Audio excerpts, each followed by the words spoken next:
Delhi NCR में आवारा कुत्तों पर सुप्रीम कोर्ट ने अपना फैसला सुरक्षित रखा है। स्ट्रे डॉग्स को हटाए जाने पे अभी फाइनल जजमेंट आना बाकी है, लेकिन म्युनिसिपल बॉडीज को दिए गए दिशा निर्देश पे कोई रोक नहीं लगाई गई है। मैंने अपने पहले ही वीडियो में बोला था कि ये डॉग लव कोई कुत्तों से भावनात्मक लगाव नहीं है, ये तो है एक बड़ा एनजीओ का धंधा और साथ है ये कुछ ज्योतिषियों का फैलाया अंधविश्वास जनित व्यापार जो अज्ञानता के इस समाज में मध्यम वर्ग को आकर्षित करता है। और फिर सुप्रीम कोर्ट में ये साबित भी हो गया जब कुत्तों की पैरवी करने उतर पड़े देश के कई जाने माने वकील। अब जाहिर सी बात है कि इनकी मोटी फीस किसी कुत्ते ने तो दी नहीं होगी। ये फीस वो एनजीओ वाले ही देंगे जिनकी दुकान चलती है डॉग लव के नाम पे और साथ में मिलती है मोटी रकम यहां वहां से ग्रांट के नाम पे।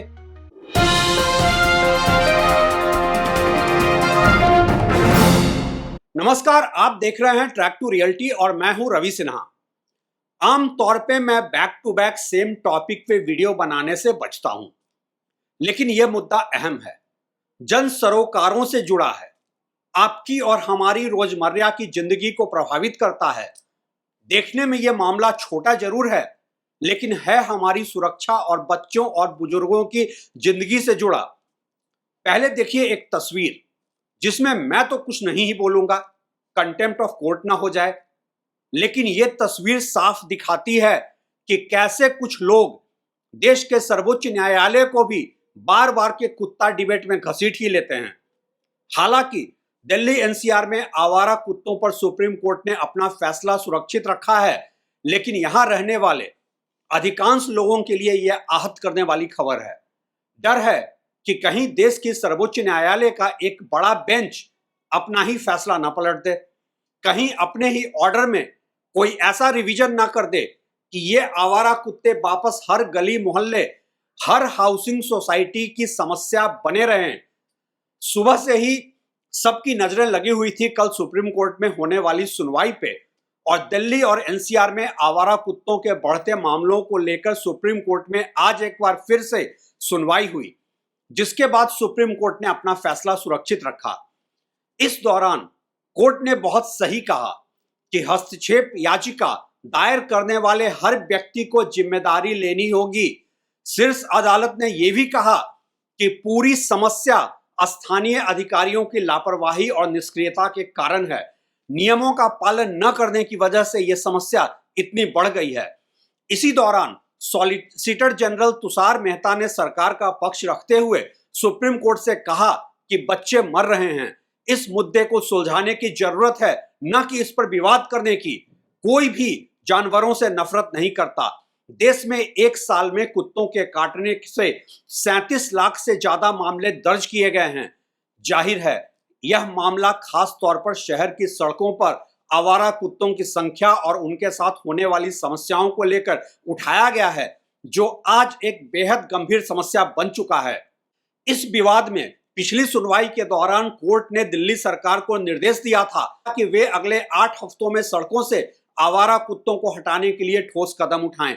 सुप्रीम कोर्ट की 3 सदस्यीय पीठ, जिसकी अध्यक्षता जस्टिस एसके कौल कर रहे हैं, ने तर्क वितर्क सुनना शुरू किया। इस सुनवाई में सॉलिसिटर जनरल तुषार मेहता ने उपस्थित होकर कहा, हम इस मुद्दे का समाधान चाहते हैं, न कि इसमें विवाद खड़ा करना चाहते हैं। उन्होंने यह भी कहा, कोई भी इंसान जानवरों से नफरत नहीं करता और सभी के हित में एक हल निकालने की जरूरत है। लेकिन सवाल फिर वही, आखिर हल है क्या? हल तो वही है जो सुप्रीम कोर्ट ने अपने पिछले फैसले में निकाला था, जो हर नजरिए से बहुत ही लॉजिकल भी था। फिर यह मामला अधर में क्यों लटकाया जा रहा है? अभी सर्वोच्च न्यायालय ने यह भी स्पष्ट नहीं किया है कि फाइनल जजमेंट कब दिया जाएगा, और इस बीच यहां के नागरिकों में है एक डर और साथ में एक रोष। ये कैसी न्याय व्यवस्था है कि आपको अपने ही शहर की गलियों में, अपने ही सेफ समझे जाने वाले हाउसिंग सोसाइटी में कुत्तों से डर कर रहना होगा।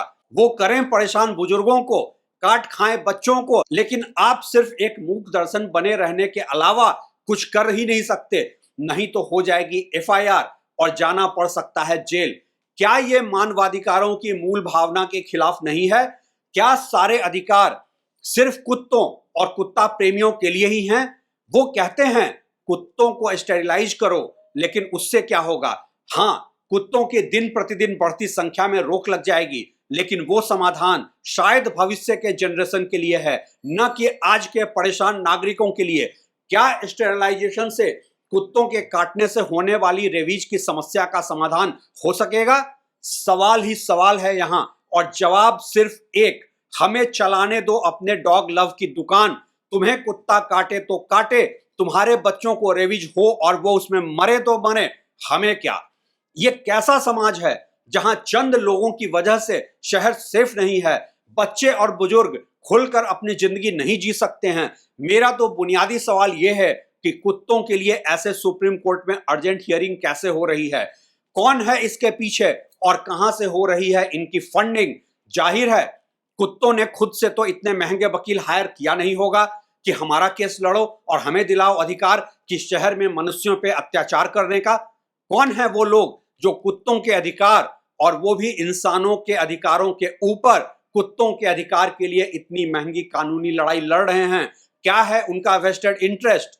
क्यों वो कोर्ट के बाहर वकीलों से मारपीट पे उतर रहे हैं?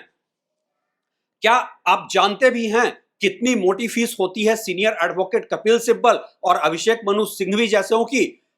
रातों रात सुप्रीम कोर्ट के आदेश के बाद इतने महंगे वकीलों को कोर्ट में उतार देना कोई बच्चों का खेल है क्या? कौन कर रहा है इनकी फंडिंग? और अगर डॉग लव अपने आप में एक बड़ा धंधा नहीं है, एक ऑर्गेनाइज्ड एनजीओ रैकेट नहीं है, तो फिर इतने पैसे कोई क्यों और कैसे खर्च करेगा? क्या यह जांच का विषय नहीं है? खासकर तब जबकि सरकारी पक्ष भी कोर्ट के सामने यह मान रहा है कि समस्या गंभीर है और अर्जेंट एक्शन की जरूरत है। बहरहाल 3 मुद्दों पे यह केस उलझाया गया है और अधर में लटकाया गया है। पहला, इतने बड़े पैमाने पे एक्शन के लिए डॉग शेल्टर होम की कमी। दूसरा, कुत्तों के काटने से होने वाली मौत के आंकड़ों की विश्वसनीयता।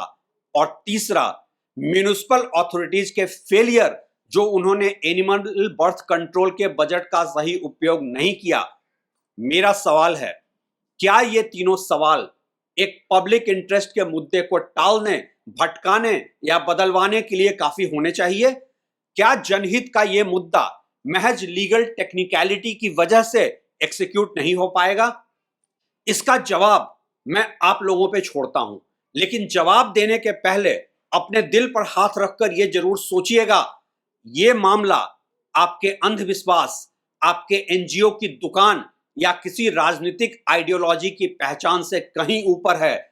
यह मामला है हमारे आपके घर परिवार के लोगों की सुरक्षा का, और ऐसे ही सब चलता रहा ना, तो अगला विक्टिम कोई आपका अपना भी हो सकता है, चाहे आप आवारा कुत्तों के समर्थन में ही क्यों न खड़े हों।